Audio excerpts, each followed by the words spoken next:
ফেরেশতারা বলবে ঠিক আছে, এবার আমগো খেলা শুরু। ফায়ুতরাকু বিমাতারিকা মিন হাদিদ, লোহার হাতুড়ি দিয়ে এবার ওর পিটানো শুরু হবে। পিটাতে পিটাতে ওর গায়ের গোশত আর মাসেলগুলো থেতলে ফেলা হবে। ইয়কালু লিল আরদি ইলতাইমি, জমিনকে বলা হবে চাপ দাও। ফাতাখতালিফু আদলাউ, ওয়াল আয়াযু বিল্লাহ।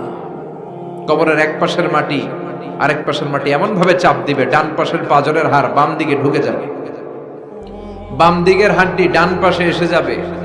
ওর চিৎকারে পুরো কবরস্থানটা থারথার করে কাঁপবে। ওরে বাঁচানোর তখন কেউ থাকবে না। ওর ক্ষমতা, ওর দাপট, ওর হুঙ্কার, ওর অহংকার ওরে বাঁচাতে পারবে না। চিল্লায় বলেন ঠিক কিনা? হাত্তা সা, কিয়ামত পর্যন্ত, কিয়ামত পর্যন্ত এই দুর্বিষহ জীবন সময় তার কাটতেই থাকবে। আল্লাহ কবরের এই আযাব থেকে তুমি আমাদেরকে বাঁচাও। সূরাতুল মুলক যারা নিয়মিত তেলাওয়াত করবে, আল্লাহর মেহেরবানিতে তাদের কবরে কোনো আযাব হবে না। পড়তে রাজি আছেন? কথা কয় না। পড়তে রাজি আছেন সবাই? বিষ্ণুই বললেন এখানেই শেষ নয়, আরো আছে। শাফাআত লি সাহিবিহা, এই সূরাটা কিয়ামতের দিন এই সূরা যে তেলাওয়াত করবে তার পক্ষে সুপারিশ করবে।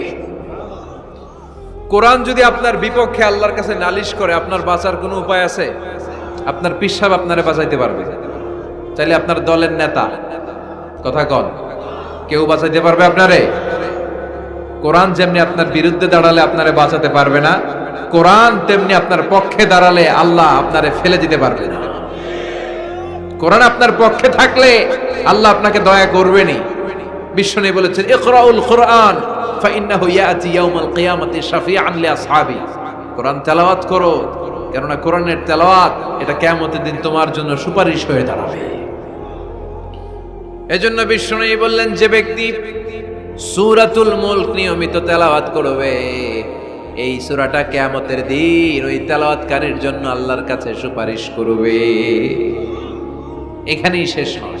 বিশ্বনবী বললেন খাসামাত আন সাহিবিহা, এই সূরা যে তেলাওয়াত করবে তার পক্ষে আল্লাহর সাথে এই সূরাটা দাঁড়িয়ে তার পক্ষ নিয়ে আল্লাহর সাথে তর্ক করবে, ঝগড়া করবে। আল্লাহ তুমি ওরে জান্নাত দিবা না কেন?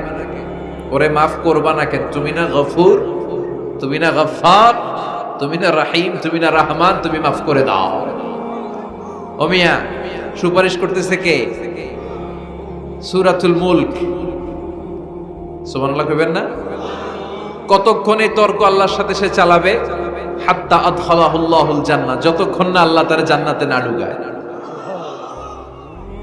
এখানেই শেষ নয়। বিশ্বনবী বললেন মান কারাআ বিহা ফি লাইলাতিন ফাকাদ আকসারা ওয়া আতাবা, রাত্রি বেলায় যে এই সূরাটা তেলাওয়াত করবে পুরো রাতটাকে বরকতময় করে দিবে কে? এজন্য বিশ্বনবী বলেন আমি চাই আমার সব উম্মত এই সূরাটা মুখস্থ করে নেক। আমার চাই আমার ছোট বড় আবাল বৃদ্ধ বনিতা সব উম্মতের হৃদয়ের মধ্যে এই সূরাটা গাথা থাক, মুখস্থ থাক, হিফজ করা থাক। আমরা বিশ্বনবীর উম্মত না? কথা কন। নবীর এই আশাটা আমাদের পালন করার দরকার আছে না নাই? আমরা কি পারি না এই সূরাটা মুখস্থ করে রাখতে? মাত্র 30 আয়াত, প্রতি মাসে কয়দিন? প্রতিদিন এক আয়াত করে মুখস্থ করলে লাগে কয়দিন? প্রতিদিন এক আয়াত করে মুখস্থ করলে 30 দিনে এই সূরা মুখস্থ করতে রাজি আছেন? সবাই রাজি আছেন তো? মনে থাকবে? নেক্সট টাইমে নেক্সট ইয়ারে আসলে জিজ্ঞেস করবো যে সূরা মুলক মুখস্থ হয়েছে কিনা। হ্যাঁ, মনে থাকবে তো? আল্লাহ তুমি তৌফিক দাও। এই সূরাটা পড়লে আল্লাহ আপনার দৃষ্টি শক্তিকে খুলে দিবে। আপনার চোখের সামনে কোনো পর্দা থাকলে পর্দাটা সরে যাবে। আপনি আল্লাহর মাহাত্ম্য বুঝতে পারবেন, আপনি আল্লাহরে চিনতে পারবেন, আপনি আল্লাহর অস্তিত্ব টের পাবেন। সুবহানাল্লাহ পড়ায়। অনেকেই বলে যেটা দেখি না তা মানি না। যারা স্রষ্টাকে বিশ্বাস করে না তারা বলে আনসিন ইজ নাথিং, যেটা দেখা যায় না এটা বিশ্বাস করি। নাস্তিক্যবাদের ছড়াছড়ি আছে না নাই? বাগেরহাটে কোনো নাস্তিক নাই মনে হয়? কথা কন। আছে আছে আছে। এত দাড়ি টুপি এগুলার ভিতরে ঢুকে কেমনে? ওগুলা পিছনে পিছনে থাকে, এগুলা আজীবন পিছনে পিছনে থাকবে। কথা বলেন। ইয়াং যুবক যারা আছে তোমরা একটা বই পড়বে, প্যারাডক্সিক্যাল সাজিদ, একটা বই আছে বাজারে, নাস্তিকদের বিভিন্ন প্রশ্নের জবাব। এই বইয়ের লেখক খুব ভালো করে ওই বইতে তিনি তুলে ধরেছেন। লেখকের নাম আরিফ আজাদ। এটা পড়লে শিক্ষিত যারা, তাদের মনের মধ্যে এই ঘুরপাক করা প্রশ্নগুলোর উত্তর তারা পেয়ে যাবে। বইয়ের নাম প্যারাডক্সিক্যাল সাজিদ, আরিফ আজাদের লেখা। তো তার পাশাপাশি এই সূরাটা পড়লেও আমরা জানতে পারবো, কারণ এই সূরাটা হচ্ছে the surah is an eye opener for us all. আমাদের সবার চোখ খুলে দিবে এই সূরাটা। আমাদের ঘুমন্ত বিবেককে জাগিয়ে তুলবে এই সূরাটা। যারা বলে যে স্রষ্টাকে দেখা যায় না, তাদের জন্য এই সূরাটা একটা মেডিসিন। আল্লাহ কেমন যেন এই সূরায় বলতে চায়, ওপেন ইউর আই। তুমি তোমার চোখ খোলো না একটু, you must find your God. তুমি তোমার আল্লাহরে খুঁজে পাবা। আপনি আকাশের দিকে তাকান, বাতাসের দিকে তাকান, জমিনের দিকে তাকান, আল্লাহরে খুঁজে পাবেন। সাইয়েদনা ইব্রাহিম তারার দিকে তাকালেন, বললেন মনে হয় এটাই আমার রব। পরে দেখে তারা নাই, কয় না না, আমার রব তো আমার ছেড়ে চলে যেতে পারে না। সাইয়েদনা ইব্রাহিম চাঁদ দেখলেন, পূর্ণিমার চাঁদ দেখে ভাবলেন তাইলে এটা তো তারার চেয়েও বড়, মনে হয় এটা আমার রব। পরে দেখলেন চাঁদও নাই। সাইয়েদনা ইব্রাহিম কয় আমিও আপনার লগে নাই। এরপরে সূর্য উঠল, গগন বিদারী সূর্য পুরো জমিনটারে আলোকিত করে ফেললো। উনি বললেন হাদা আকবার, সূর্য অনেক বড়, তাহলে এটা আমার রব। পরে বিকেলবেলা যখন সূর্য ডুবে যায়, সাইয়েদনা ইব্রাহিম কয় না, আমার রব তো আমার ছেড়ে কোথাও চলে যেতে পারে। তখন তিনি চিন্তা গবেষণার মধ্য দিয়ে মহাসত্যের খোঁজ পেলেন। সুবহানাল্লাহ পড়েন। মহাসত্য হচ্ছেন একজন, চিৎকার করে বলতে হবে তিনি কে? সে আল্লাহ বলে, গোলাম আমার অস্তিত্ব অনুভব করার জন্য তোমাকে ডজন ডজন বই পড়া লাগবে না, ডক্টরের ডিগ্রি লাগবে না। তুমি আমার সৃষ্টি করা এ বসুন্ধরার দিকে তাকাও, এই গাছপালা নেয়ামত রাজির দিকে নজর বুলিয়ে তাকাও। তুমি সাগর দেখো, তুমি পাহাড় দেখো, তুমি ঝর্ণা দেখো, ঝর্ণার কলকলো আওয়াজের ভেতরে আমি আল্লাহরে খুঁজে পাবা। কথা কন, ঝর্ণা দেখছেন কেউ কোনোদিন? বাগেরহাটে আছে? কোথায় যেয়ে দেখছেন? সিলেটে, হিমছড়িতে। আহা, ঝর্ণার সামনে দাঁড়ালে বোঝাই যায় একজন এটাকে নিয়ন্ত্রণ করছে। একজন আছে, একজন থাকা লাগবে, একজন থাকা চাই, যাকে ছাড়া মহাবিশ্ব এত সুন্দরভাবে চলতে পারে না। সাগরের দিকে তাকান। কক্সবাজারে গেছেন আপনারা? আহা, কি ক্ষুদ্র আমি, কি তুচ্ছ আমি, কি নগণ্য আমি। যখন আমার অলমোস্ট প্রতি সপ্তাহে কক্সবাজারে ফ্লাইট থাকে, আমার কক্সবাজারে অনেক প্রোগ্রাম থাকলে আমি বিকেলে আগে সাগরের সামনে চলে যাই, নিজে যে কত ছোট এটা দেখার জন্য। বঙ্গোপসাগরের সামনে দাঁড়ালে আয় রে, নিজের কি ইয়াতিম লাগে, কি ছোট্ট আমি, কি সাগরের তর্জন গর্জন।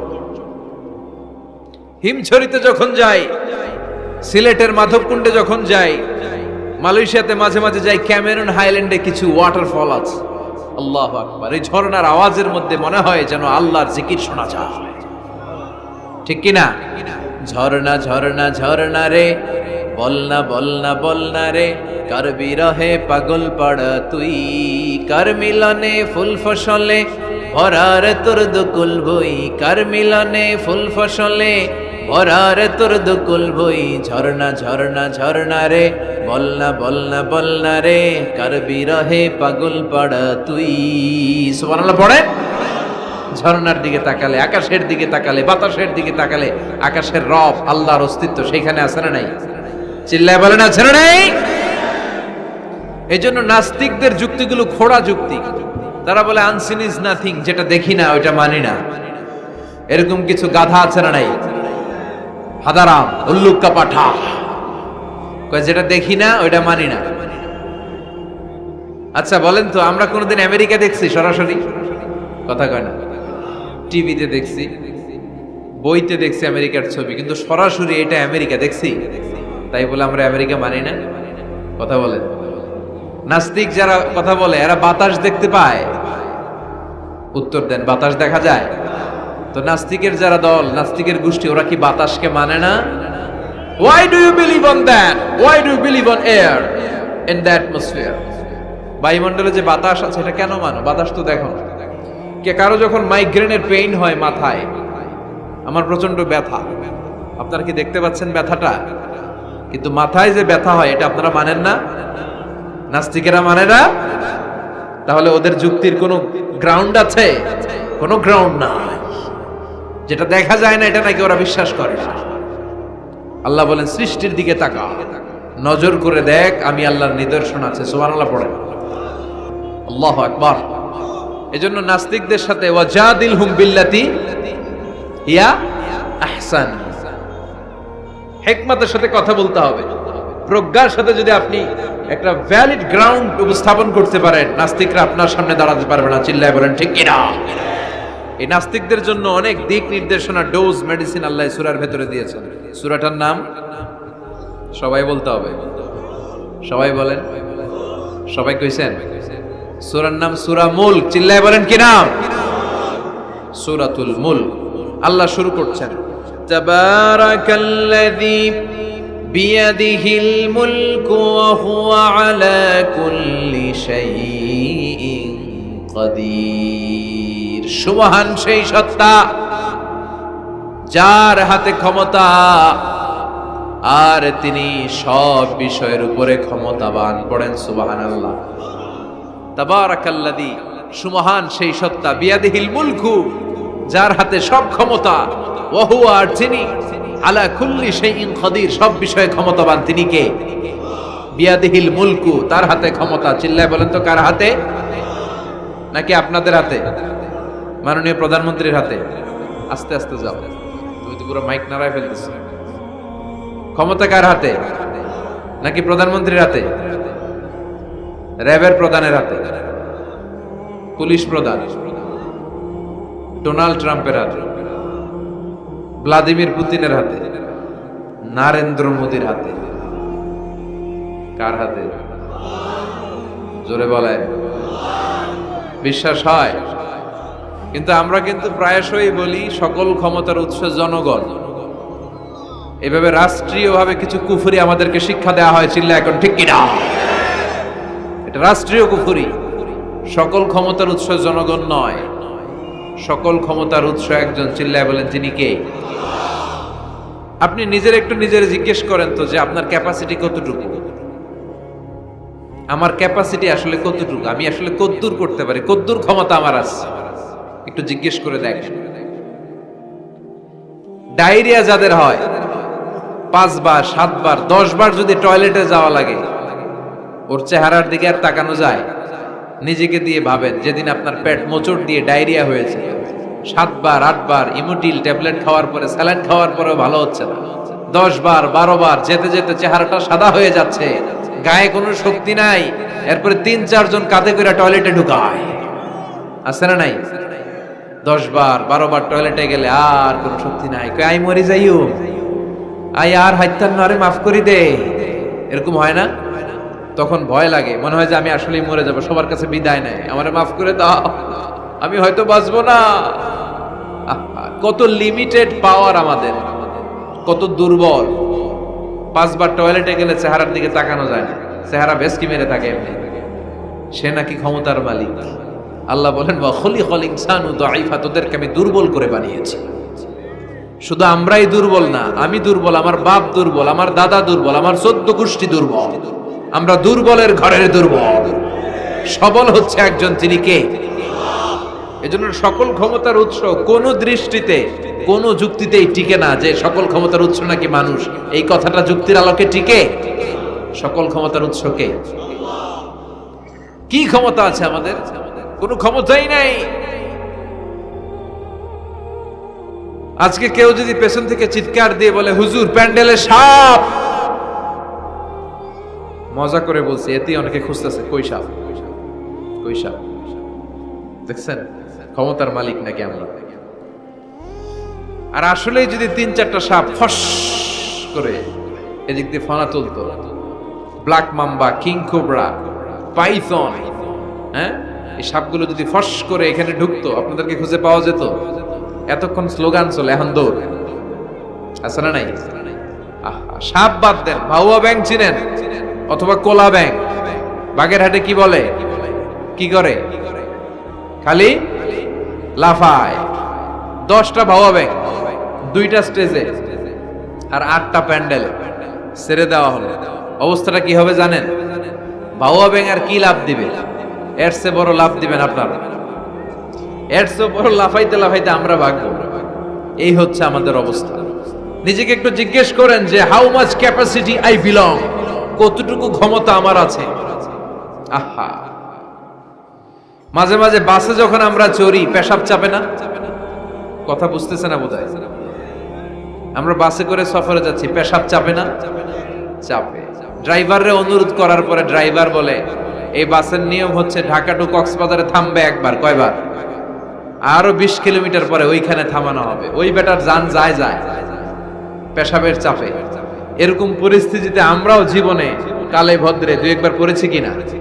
ওই সময়ের কথাটা একটু খেয়াল করেন যে আপনার কি অবস্থা হয়েছিল তখন। সে নাকি ক্ষমতার মালিক, সে নাকি সকল ক্ষমতার উৎস, যার 10 মিনিটের পেশাব আটকে রাখার ক্ষমতা তার থাকে না। এজন্য মানুষ কখনো ক্ষমতার উৎস হতে পারে না। চিৎকার করে বলতে হবে সকল ক্ষমতার উৎস কে? কি দুর্বল আমরা। মশা কামড়াইলে মশারে ধরতে পারি না, মারতে পারি না, দৌড়। মশা ওইরা কই চলে যায় খুঁজেও পাই না। কুত্তা এম করে কামড়াইলে আমরা কুত্তারে কামড়াইতেও পারি না।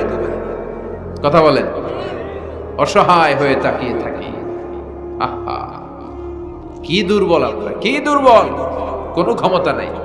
তুফান, ঝড়, জলোচ্ছ্বাস, ভূমিকম্প হলে টের পাওয়া যায় আমরা কত দুর্বল। বাগেরহাটে মনে ভূমিকম্প হয় না? হয়। আহা, মাঝে মাঝে মাঝরাতে 3টায় 4টায় ভূমিকম্প হয় না? লোকজন দৌড়, কেউ লুঙ্গি সহ দৌড়, কেউ লুঙ্গি থুইয়া দৌড়। কারণ আগে জান বাঁচাতে হবে, এটা ফরজ। কি বিপদে আমরা পড়ে যাই, দৌড়।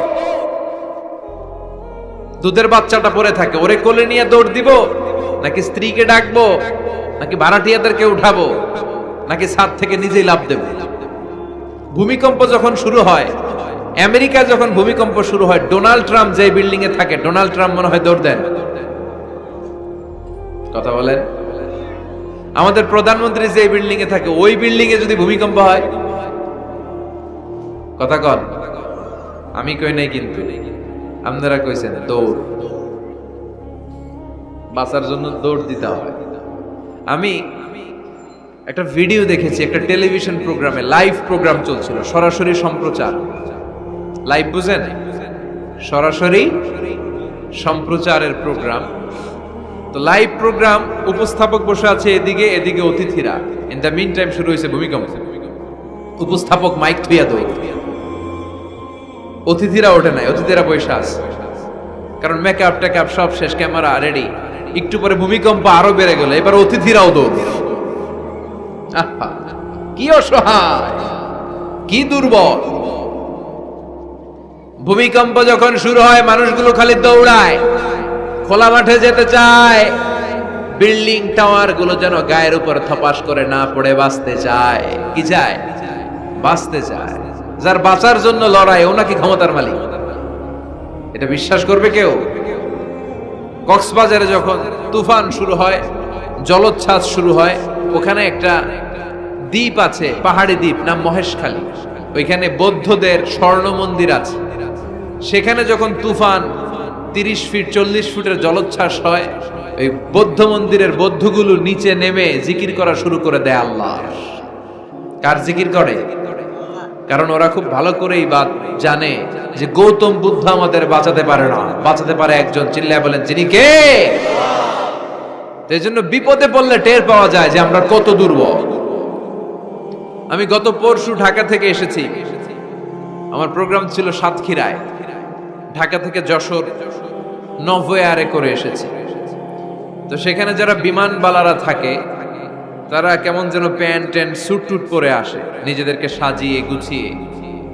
এই বিমানবালাগুলো লিপস্টিক মেখে নিজেকে মেকআপ করে প্রদর্শন করে, কারণ তাদের সৌন্দর্যটাই হচ্ছে এখানে আসল জিনিস। সৌন্দর্য না থাকলে এদেরকে এয়ার হোস্টেস বানায় না। আমরা সিটে বসলাম, ইনস্ট্রাকশন দিল বিমানটা এখন টেক অফ করবে। ইন দ্য মিন টাইম এই মেয়েটা মাইক্রোফোন হাতে নিয়ে বলতে আরম্ভ করলো, ভদ্র মহিলা এবং ভদ্র মহোদয়গণ, আপনারা আপনাদের সিট বেল্ট গুলো বেঁধে নিন।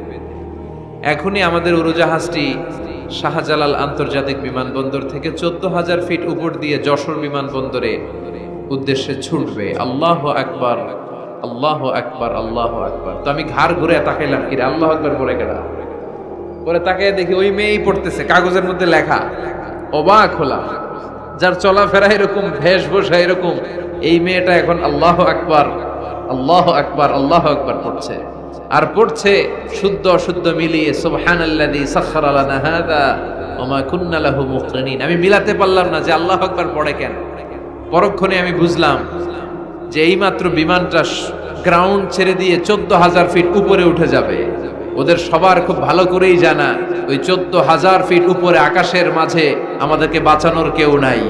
কেউ আমাদেরকে, পুলিশ আমারে বাঁচাতে পারবে না, এয়ারলাইন্সের ম্যানেজার আমারে বাঁচাতে পারবে না, কোন সিকিউরিটি আমারে বাঁচাতে পারবে না, ফায়ার সার্ভিসের ওরা আমাকে বাঁচাতে পারবে না। ওই 14,000 ফিট উপর থেকে আমারে বাঁচাতে পারে একজন, চিল্লায় বলেন যিনি কে। এটা খুব ভালো করে জানে, হিসাবটা খুব সহজ। এজন্য ওঠার আগে আল্লাহু আকবার লাগে, আর নিচে নামলেই দুম্মা চলে দুম। আছে না নাই? নিচে নামলেই কুছ কুছ হোতা হ্যায়। কথা বলেন, বিমান থেকে নামলেই কুছ কুছ হোতা হ্যায়। বিমানে ওঠার সময় আল্লাহু আকবার, আল্লাহু আকবার। কি অবস্থা আমাদের, কতটুকু ক্ষমতার মালিক। আসলে আমাদেরকে আল্লাহ তেমন কোনো ক্ষমতাই দেয় নাই, ক্ষমতার মালিক কে? সে আল্লাহ বলছেন তাবারাকাল্লাযী বিয়াদিহিল মুলকু ওয়া হুয়া আলা কুল্লি শাইইন কাদির। সুমহান সেই সত্তা যার হাতে ক্ষমতা। চিল্লায় বলেন ক্ষমতা কার হাতে?